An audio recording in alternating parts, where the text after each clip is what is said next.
मोदी जी, नेपाल आंखें दिखा रहा है। आप क्या भांगड़ा कर रहे थे नेपाल के सामने? ये आपके गौ रक्षक गाय का नाम लेकर क्या क्या नहीं कर देते हैं? क्या आप उनके साथ भरतनाट्यम कर रहे थे कि दुनिया के सारे झूठों को एक तरफ बिठा दो और एक तरफ मोदी को बिठा दो तो मोदी वो इलेक्शन जीत जाए। नरेंद्र मोदी सिर्फ यही चाहती है मुसलमानों का डर दिखाकर दूसरे समुदाय का वोट को हासिल किया जाए। कि मैं चाय बेचने वाला हूँ, अगर उन्होंने क्या किया, उन्होंने देश को बेच दिया चाय के नाम पर। हम पूछना चाहते हैं उत्तर प्रदेश के मुख्यमंत्री से, बाबा से, कि बाबा आप मोदी की बात से मुत्तफिक हैं कि ये बायोलॉजिकल नहीं पैदा हुए? आप बताइए मोदी जी क्या क्या बातें कर रहे हैं। मोदी, तुमने भारत के युवाओं के मुकद्दर को बर्बाद कर दिया। और मोदी जी बोलते हैं कि मुस्लिम महिलाएं ज्यादा बच्चे पैदा कर रही हैं। मोदी जी, आप भूल गए कि आपके पप्पा ने 6 बच्चों को पैदा किया था। ये तुम्हारा बिल काला कानून है जो मजहब के नाम पर नाइंसाफी करता है।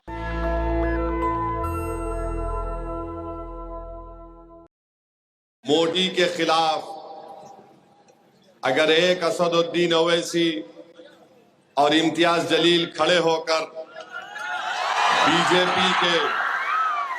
बीजेपी और मोदी के 303 एमपीज के नाक में दम कर सकते हैं, अगर आप मिलकर पहली तारीख को अपने के कोर्ट का इस्तेमाल स्वामी प्रसाद मौर्य साहब के हक में करेंगे, अख्तरुल ईमान और इम्तियाज जलील और पीडीएम के तमाम उम्मीदवार पार्लियामेंट की दरो दीवार को हिला के रख देंगे और पिछड़ा दलित मुस्लिम समाज के इंसाफ के लिए लड़ेंगे। आप इस बात को जान लीजिए कि अगर कुशीनगर से आरएसएस को कोई हरा सकता है, हिंदुत्वा की आइडियोलॉजी को कोई हरा सकता है, उसका नाम स्वामी प्रसाद मौर्य है।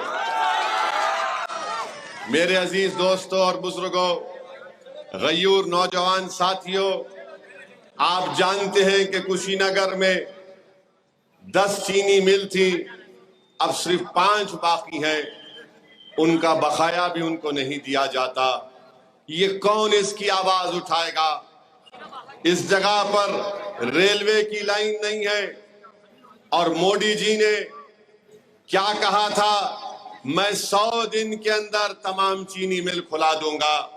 आपको याद है नहीं है? बताइए, नरेंद्र मोदी दुनिया का सबसे बड़ा झूठा है या नहीं है? कितने 100 दिन जाकर कितने दिन हो गए? यही नरेंद्र मोदी की खूबी है कि झूठ इतना बेहतरीन तरीके से फेंकते हैं कि दुनिया के सारे झूठों को एक तरफ बिठा दो और एक तरफ मोदी को बिठा दो तो मोदी वो इलेक्शन जीत जाएंगे। भारत को बचाना है। नरेंद्र मोदी पिछले 10 साल से भारत में सिर्फ नफरत को आम कर रहे हैं। नरेंद्र मोदी मोहब्बत के दुश्मन है। नरेंद्र मोदी सिर्फ यही चाहती है कि मुसलमानों का डर दिखाकर दूसरे समुदाय का वोट को हासिल किया जाए। मेरी आपसे अपील है कि भारत हमारा एक वाहिद देश है पूरे विश्व में जहां पर एक खुदा को नहीं, हजारों खुदाओं को, समुदायों को, मजहब को, तहजीब को मानने वाले रहते हैं। ये मोदी यही चाहते हैं कि सिर्फ नफरत को यहां पर आम कर दिया जाए। जब नरेंद्र मोदी से कुशीनगर की जनता और देश की जनता पूछ रही है कि बताओ 10 साल में तुमने कितनी नौकरियां दी, तो मोदी जी कह रहे हैं कि मंदिर को ताला। देश का युवा उनसे पूछ रहा है बताओ तुमने कितनों को नौकरी दी, तो मोदी जी कह रहे हैं कि मैंने तुमको गांव रक्षक बना दिया, तुम वो काम करते रहो। जब हमारी माँ और बहनें पूछ रही हैं, दलित समाज की माँ और बहनें पूछ रही हैं, पिछले समाज की हमारी माँ और बहनें पूछ रही हैं कि हमको घर कब मिलेगा, तो मोदी जी कह रहे कि देखो मैंने ओवैसी के घर के सामने बुलडोजर को खड़ा कर दिया। ये कब तक आप और हम इसको बर्दाश्त करते रहेंगे? मैं कुशीनगर के उत्तर प्रदेश के और देश की जनता से अपील कर रहा हूं, खास तौर से नौजवानों को बता रहा हूं कि आज भारत में युवाओं की बेरोजगारी 45% हो चुकी है। 45% हो चुकी है और भारत में 60% आबादी युवाओं की है। अगर आप में 45% बेरोजगारी होगी तो किस बुनियाद पर नरेंद्र मोदी आकर आपसे वोट की बात कर रहे हैं? तो मेरी आपसे गुजारिश है कि आपको भारत को बचाना है और अगर कोई ये समझ रहा है कि स्वामी प्रसाद मौर्य से हटकर वो जो इंडी अलायंस है हम उनको वोट देंगे, अरे कितने बार आप वोट देंगे उनको? 2014 में आपने अखिलेश को वोट दिया, क्या बीजेपी को हरा पाए? नहीं हरा पाए। 2017 में आपने वोट दिया, नहीं हरा पाए। 2019 में वोट दिया, नहीं हरा पाए। 2022 में आपने वोट दिया, नहीं हरा पाए। अब फिर आकर कह रहे हैं कि भैया के नाम पे जवानी कुर्बान कर दो, दरी बिछाओ। मैं आपसे कह रहा हूं कि अब दरी नहीं बिछाना, जवानी को कुर्बान नहीं करना। अब स्वामी प्रसाद यादव के लिए हमको, स्वामी प्रसाद हमारे मौर्य के लिए हमको मेहनत करना है। तो मेरी आपसे गुजारिश है मेरे भाई कि मेरी इन बातों पर गौर करिए। कब तक आप सिर्फ बीजेपी को हराना जरूरी है, मगर आपने 14 में वोट दिया, 17 में दिया, 19 में दिया, 22 में दिया। बताइए क्या हासिल किया? इस बार भी नहीं हरा सकते, हम बता रहे हैं आपको। आप स्वामी प्रसाद साहब मौर्य साहब का साथ दीजिए। कुशीनगर से हमको मोदी को हराना है।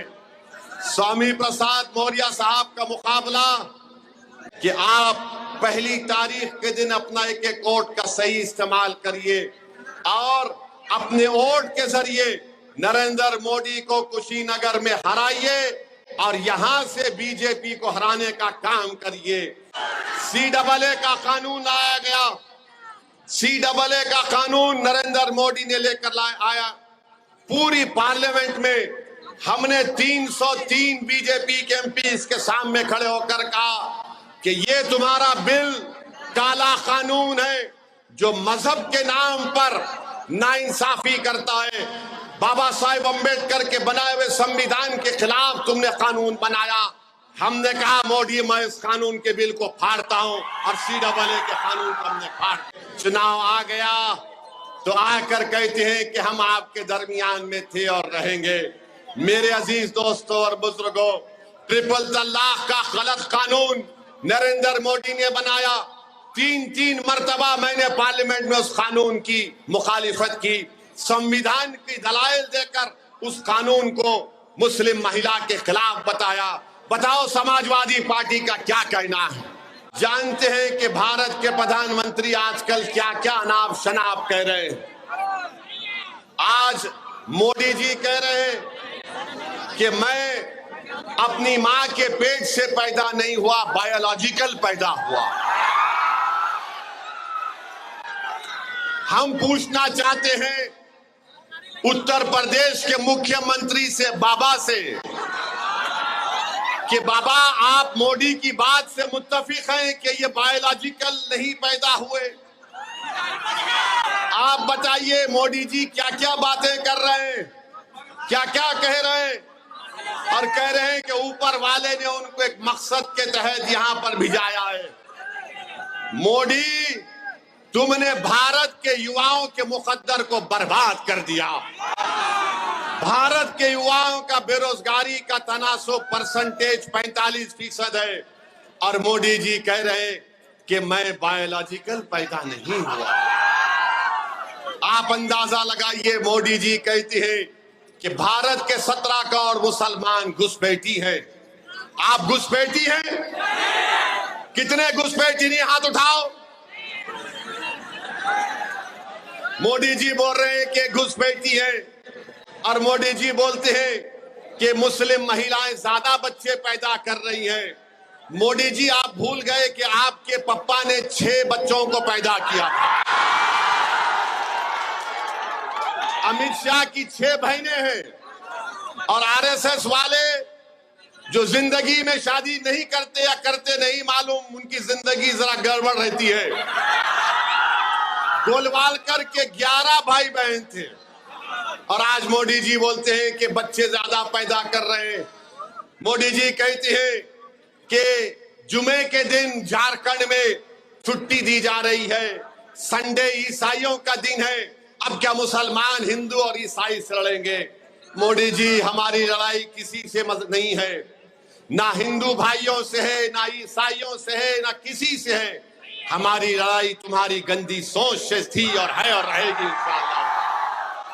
हम नफरत को खत्म करना चाहते हैं, हम हिस्सेदारी चाहते हैं, हम इज्जत की जिंदगी गुजारना चाहते हैं।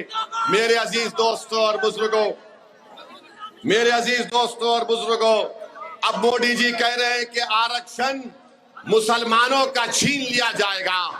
मोदी जी, क्या आप नहीं जानते कि जिस तेली समाज से आप आते हैं, उसी तेली समाज को गुजरात में मुसलमान जो है आरक्षण मिलता है। मेरे भाई, आप ये भी जानते हैं कि मोदी जी मंगल पांडे की बात तो करते हैं कि पूर्वांचल का बेटा था, मगर मोदी जी, पूर्वांचल का बेटा मुख्तार अंसारी भी है। वो मुख्तार अंसारी जिसने अंग्रेजों के खिलाफ अपना सब कुछ कुर्बान कर दिया, मगर मोदी जी मुख्तार अंसारी के बारे में बात नहीं करना चाहते।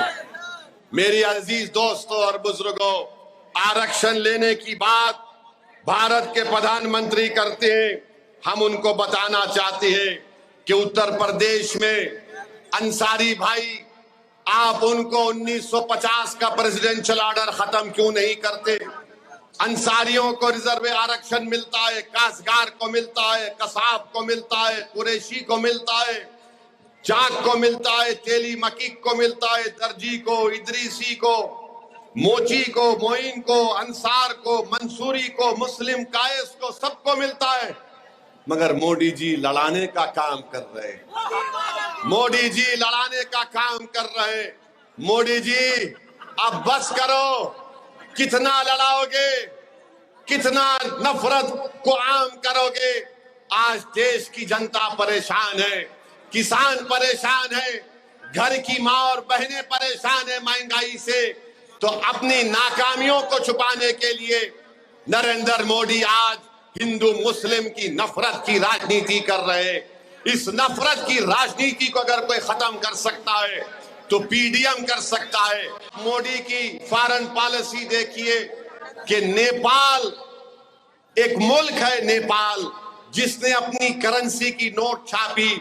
उस करेंसी की नोट में उसने भारत के इलाकों को ये शामिल कर लिया कह करके नेपाल का हिस्सा है।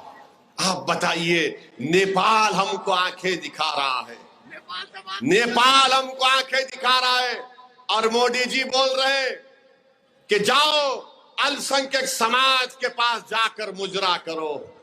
मोदी जी, नेपाल आंखें दिखा रहा है, आप क्या भांगड़ा कर रहे थे नेपाल के सामने? चीन हमारी 2000 स्क्वायर किलोमीटर पर कब्जा कर कर बैठ गया। मोदी जी, क्या आप ब्रेक डांस कर रहे थे? मोदी जी, ये आपके गौ रक्षक गाय का नाम लेकर क्या क्या नहीं कर देते हैं? क्या आप उनके साथ भरतनाट्यम कर रहे थे? तो दिखाने के लिए मोदी के पास कुछ नहीं है और बोलते हैं ताला लग जाएगा मंदिर को। अरे मोदी जी, तुमने तो पूरे देश के गरीबों को चंद घंटे का टाइम दिया और पूरे देश को लॉकडाउन कर दिया था। यही उत्तर प्रदेश का नौजवान जो मुंबई में था, दिल्ली में, हैदराबाद में, बेंगलुरु में था, वो तड़प गया अपने गांव को वापस आने के लिए। तुमने ट्रेन को बंद कर दिया, तुमने हर चीज को बंद कर दिया। आज तुम ताले लगाने की बात करते हो।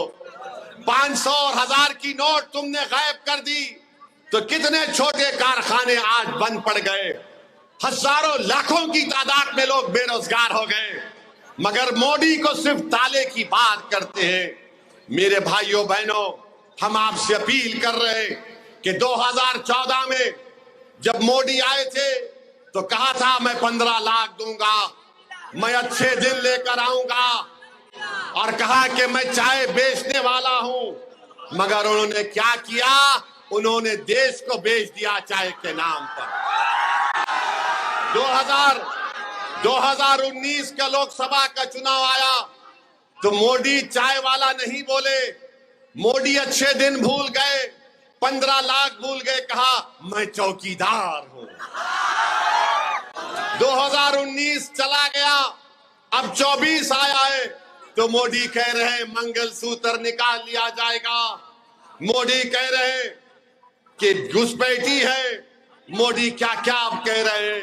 मेरे अजीज दोस्तों और बुजुर्गों, आपको इन तमाम लोगों को घर को भी जाना है जो उत्तर प्रदेश और देश को कमजोर करने का काम कर रहे हैं। मोदी कहते हैं पार्लियामेंट में, हमने सुना मोदी ने कहा, क्या कहा मोदी ने, कि देश का सबसे बड़ा पिछड़ाओं का नेता मैं हूं। हम आपको बता रहे हैं, भारत सरकार का डेटा कह रहे हैं कि 2014 में इस देश में हमारे 20% पिछड़ा समाज के लोग अरबपति थे। 10 साल में वो 10% कमी आ गई उसमें, और 90% अपर कास्ट के लोग आज अरबपति हैं मोदी के राज में। बताओ मोदी, आपने दौलत किसकी कम की, किसके दौलत में आपने इजाफा किया? कि मोदी जी कह रहे हैं कि हम आपको राशन दे रहे हैं तो आप मुझे वोट देकर पुण्य का काम करिए। मोदी जी, ये देश तुमको 2 मर्तबा प्रधानमंत्री बनाकर तुमको दान दिया है। तुम मान सम्मान करो गरीबों का। आप अहंकार का शिकार हो चुके हैं और गरीबों की गुर्बत का मजाक उड़ाने का काम कर रहे हैं। नेशनल दस्तक की आपसे गुजारिश है कि अगर इसको बचाना चाहते हैं तो नेशनल दस्तक को सब्सक्राइब करने के लिए रेड कलर के सब्सक्राइब बटन को दबाएं, फिर बेल आइकन की घंटी दबाएं। नेशनल दस्तक को बचाने के लिए बहुत जरूरी है कि हर खबर को शेयर करें, लाइक करें, कमेंट जरूर करें।